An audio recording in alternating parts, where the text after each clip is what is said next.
I'm your host, as always, the coach Rocky Crigliano, Coach Little C.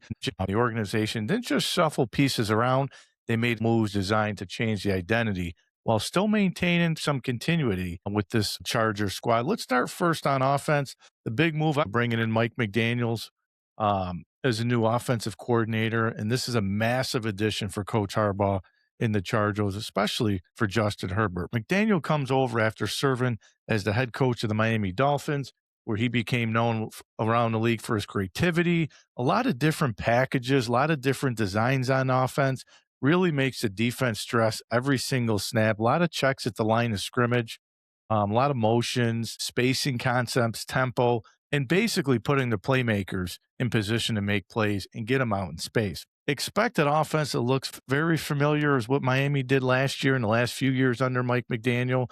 They should look a lot faster, more unpredictable. And I think one of the biggest things, I think they're going to maximize the personnel and the strengths of this Charger squad. Defensively, Jesse Minter, I'm a Michigan guy. Jesse Minter, the former Michigan defensive coordinator, leaves to take over in Baltimore, which I think is a great fit. Has a lot of ties to the Harbaugh family, especially Jim, as he was the defensive coordinator after Mike McDaniel left in Ann Arbor.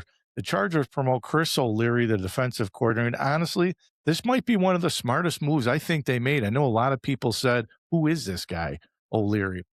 He knows the locker room, understands the personnel. He brings a really hands-on style of coaching centered around accountability and player ownership. And who does that sound like? Does it sound familiar? I think it's exactly what Jesse Minter's style was with this defense. If you're expecting a drop-off, I'm not one bit. I think this is a fantastic hire for Harbaugh to keep it within the family. I think the structure, the expectations, the culture, everything's going to remain in place. Speaking of continuity, they kept. I wasn't surprised because I think this will be a big step going forward for Justin Herbert under Mike McDaniel. Harbaugh decided to keep Shane Day, the quarterback coach, and then also wide receiver coach, who I love, Sanjay Lay. I think the familiarity helps stabilize the offense a little bit. I think that keeps the communication strong between the position rooms. Not much is really going to change. Big question is going to be, can they protect Justin Herbert next year? And I think in the draft coming up, I think the Chargers go get a lineman in the first round, potentially the guard from Penn State.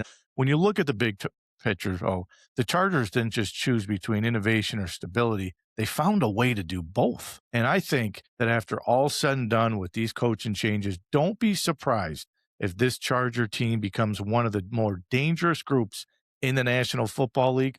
And more importantly, I think they're the favorite in the AFC West.